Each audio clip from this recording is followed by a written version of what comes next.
వచ్చేసాము cruise ship లోకి. ఇదే మా రూమ్. సో లోపలికి వెళ్ళి మీకు చూపిస్తాను అసలు ఎలా ఉందో. సో లోపలికి వెళ్ళిన వెంటనే ఇలా ఉంటుంది. అంత పొడుగ్గా ఉంటుంది అసలు. క్రూజ్ షిప్లో మంచి ఓషన్ వ్యూతో మీకు రూమ్ వచ్చింది. సో ఎంటర్ అయిన వెంటనే ఇక్కడ లెఫ్ట్లో ఒక డోర్ ఉంది.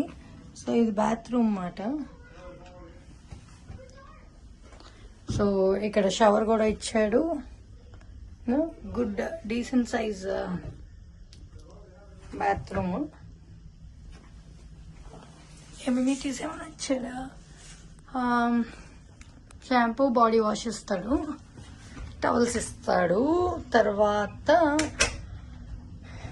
ఇక్కడేమో ఇంకొక చిన్న క్లాజెట్ లాగా ఇస్తాడు మనం బట్టలు పెట్టుకోవడానికి. ఒక 10 days ఉన్నాము అంటే 10 days మనం సూట్ కేసులో నుంచి తీయాలంటే కష్టం కదా, అందుకని కబోర్డ్స్ ఇస్తాడు ఇలాగా.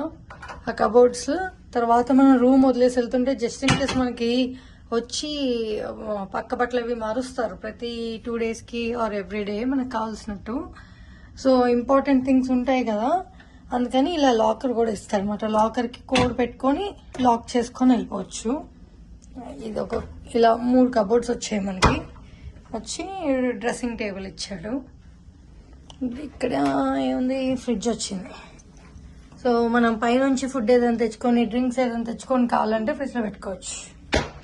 సో ఇక్కడ ఇంకో డోర్ ఇచ్చాడు. అదేంటి అని చూస్తే బాత్రూమ్. సో ఈ రూమ్కి 2 bathrooms వచ్చాయి. సో కాకపోతే ఇక్కడ ఓన్లీ షవర్ చేయడానికి ఉంది మాట. సో అర్జెంట్గా రెడీ అయ్యి బయటికి వెళ్ళాలి అంటే మనకి బాత్రూమ్ అయితే ఉంటుంది. టవల్స్ ఎప్పటికప్పుడు ఫ్రెష్గా మారుస్తూ ఉంటాడు. ఇక్కడ ఏదో స్టెయిన్ కనిపించింది. యూజువల్గా స్టెయిన్స్ ఉండవు కానీ పాపం ఆ పెద్ద స్టెయిన్ తీసేసేలా లేదు. సో మా యానివర్సరీకి వచ్చామన్నమాట, అందుకని ఇదంతా చిన్న కైండ్ ఆఫ్ డెకరేషన్. సో ఇది ఇద్దరే వస్తే ఇలా సింగిల్ బెడ్ ఇస్తాడు. సో ఓవరాల్ రూమ్ వ్యూ ఇది ఇలా ఉంటుంది. సెంట్రల్ ఏసీ ఉంటుంది, టీవీ ఇస్తాడు, అండ్ లైట్స్ బ్రైట్గా కావాలంటే లైట్స్ అన్నీ ఆన్ చేసుకోవచ్చు.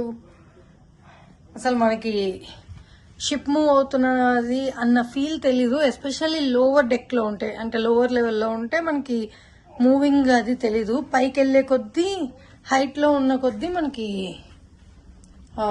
మూమెంట్ తెలుస్తుంది. సో నెక్స్ట్ మీకేంటంటే మొత్తం ఓవరాల్ క్రూజ్ మొత్తం చూపిస్తాను. నెక్స్ట్ 10 days ఉంటున్నాం ఇక్కడ.